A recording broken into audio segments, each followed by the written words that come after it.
আসসালামু আলাইকুম প্রিয় দর্শক মণ্ডলী, দেখতে পাচ্ছেন মধুমতি নদীর ওপারে অর্থাৎ চরগাছপুরের পাশে যে নদীটা রয়েছে মধুমতি নদী, বাঁধ সংস্কারের কাজ চলছে।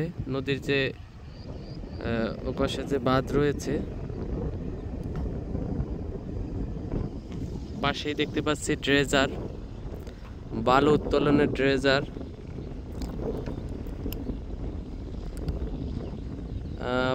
বর্তমান আসলে নদীটা খুবই ছোট হয়ে গেছে, মনে হচ্ছে খালের মতো একটি। আর ওপারে বাঁধ বান্ধার কাজ চলছে, নদী সংস্কারের কাজ চলছে।